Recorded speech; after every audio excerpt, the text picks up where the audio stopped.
Ibig sabihin, pwede na palang mag-upload si Jomar kay Carla. Lagot ka. Hindi mo yan scout.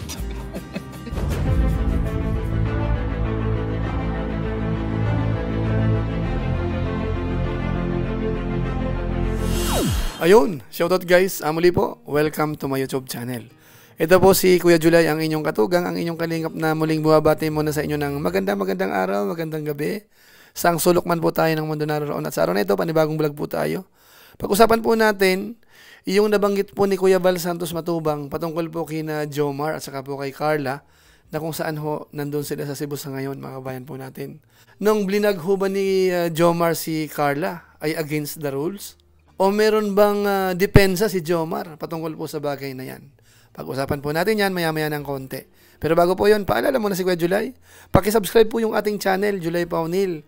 Tapos pakipindot yung notification bell button. Hindi po tayong updated sa aking mga ina-upload. Tapos meron po tayong Facebook page, Julay Paunil 2.0. Pwede rin po nating i-follow, pwede pong i-like. So maraming salamat po sa inyo. At sina Kuya Val Santos Matubang po, Kalinga Proud, suportahan din po natin sila.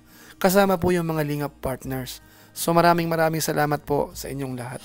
Ngayon tuloy na po tayo. Pag-usapan na nga po muna natin sandali. Ito pong nabanggit ni Kuya Val Santos Matubang kahapon doon sa kanyang live stream. Dahil parang wala pong idea si Kuya Val, parang doon sa live niya, doon niya nabanggit, nung nakita po yung thumbnail ni Papa Joms, na si Carla po yung laman ng kanyang vlog. At nung chinek niya nga po, parang nagulat po si Kuya Val Santos Matubang, mga kabayan po natin. Dahil nga po sa rules, dapat yung scout mo, vlog mo. Hindi kalab team mo, vlog mo. So siguro po mas maganda, pakinggan po muna natin sandali po yung binanggit po ni Kuya Val Santos Matubang patungkol po sa bagay na yan. Ito po yun. I-check ko lang po kung may vlog or thumbnail lang itong ginawa nila.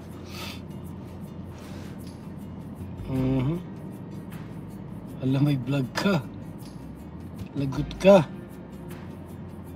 Hindi mo yan scout. Hindi ko alam ha. Kung siya po ay nagpaalam kay Kalinga Prab. Bakit matulad sa mga nangyari po pag ganito? Binablog ang hindi scout. Yari ka dito. Akala ko thumbnail lang po. Kasi alam niyo po yung ating rules. Scout mo, vlog mo, content mo. Meron para siyang vlog doon. Akala ko ginagawa po ng ngayon, pag may vlog, pinapasa kay Kalinga Prab at doon ina-upload sa kanyang channel. So yun mga kabayan po natin, ang pigbabatayan po ni Kuya Val Santos Matubang ay yung scout mo, vlog mo. Oo nga naman po mga kabayan po natin, dahil base po sa rules, kung sino po ang naka-scout, siya lang po ang po pwede mag-vlog kapag po pinayagan na po ni Kalinga Prab. After po ng mga pabahay, doon lang po pwedeng i-vlog nung scouter. At kung sakasakaling, may permiso na po. Kamukha halimbawa ni Papa Eds, mga kabayan po natin. Kahit po pinapayagang isama si Bianci sa kanyang mga lakad, pero mapapansin po natin, hindi po sa binablog po ni Papa Eds. Dahil nga po, merong rules. Dahil kung sakasakali pong ibablog yan ni Papa Eds, unfair naman po doon sa scouter na si Dr. Love. Di ba ho mga kabayan natin? So dito po sa komento po ni Kuya Val, parang inaayos lang mga kabayan po natin. Kaya doon po sa mga Jomcar supporters, wag ko kayo mag-alala. Kasi hindi naman humahirap kausap si Kuya Val Santos Matubang po patungkol sa bagay na yan. Actually po, ituloy natin. Dahil dito po, meron din po siyang nabanggit na kapag ka-vlogger na, po pwede naman.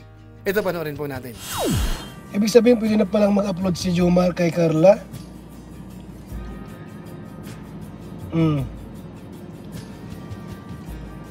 Check ko lang ha. Pwede ba mag-upload si Jomar kay Carla? Siya bang naka-scout niyan? Kung sa bagay, ano sila, parehas silang vlogger. Kung parehas vlogger po, walang problema. Pero kung sino naka-scout, magpaalam pa rin siya doon. Kung siya pinagpaalam naman kay Kalinga Prab, walang problema dito. Kasi Jomar, si Carla po ay vlogger na rin ay.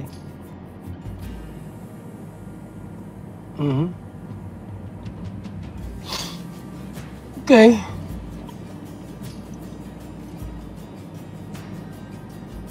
So, kung nagpaalam naman po si Jomar kay Kalinga Prab, walang problema kung nagpaalam naman. Pagbalik po ang video nila mabigay kay Kalinga Prab.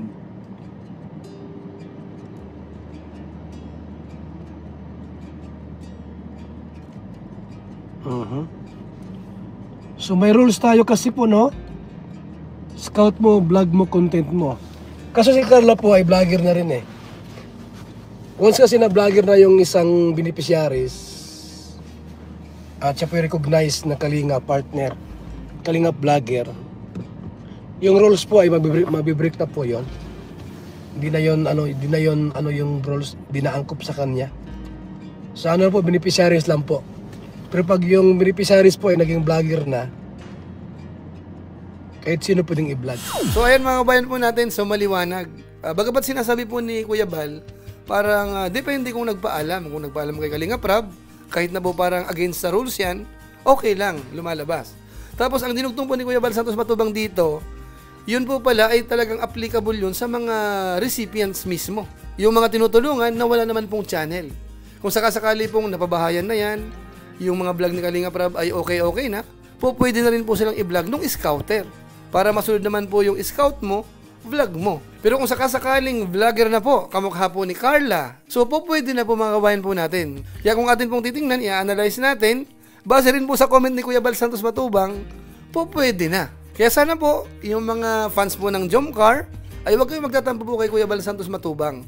Kumbaga nagpapaalala lang po siya, patungkol po sa rules. At siya rin po ang nagliwanag na okay na pala mga kabayan po natin. Kaya yung pagpasyal po nung dalawa doon sa Cebu, kung sakali man po nakukunan ni Papa Joms ng pakonti-konti, okay lang po yung mga kabayan po natin. At nakikita naman po natin, makuhanan naman po ni Papa Joms parang konting-konti lang.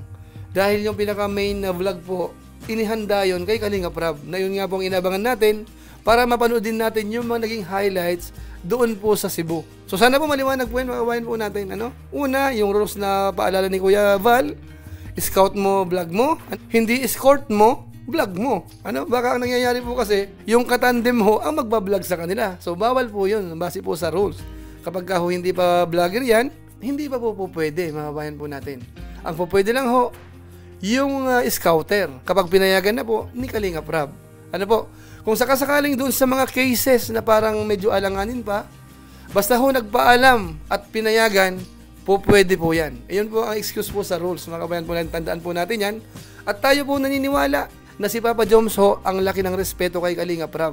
Doon po sa mga nakaraang vlog, i-discuss na po natin yan. Kaya kung sakasakali man po, may mga ginagawa si Papa Joms, lalo na po related kay Carla, sigurado po yan, nagpaalam kay Kalinga Prab. Kaya wag po nating ibabas din po si Papa Joms, mga kabayan natin. Kilala din po natin siya, hindi po siya mapagsamantala. Lalo na po kung nakikipaghabulan sa views, hindi naman po ganoon si Papa Joms. So sana po clear yan sa lahat. Kung sakasakaling may mga komento, medyo nagagalit kay Kuya Bal, ay alisin po natin yon. Tayo po ay nasa Team Kalingap, magkaisa po tayo, one Kalingap, one family. So yan lang po muna siguro ang ating mixing reaction video po. Patungkol po sa naging opinion po ni Kuya Bal Santos Matubang, patungkol naman po sa pag-vlog ni Papa Joms kay Carla. Sana po malinaw po yun sa ating lahat. So yan lang po muna siguro. At siyempre po, pasalamat muna tayo sa mga supporters natin, mga viewers, sa ating YouTube channel, sa ating Facebook page. Maraming salamat. Lalo na po yung mga hindi po nag-skip ng ads at masipag mag-share ng ating mga vlog.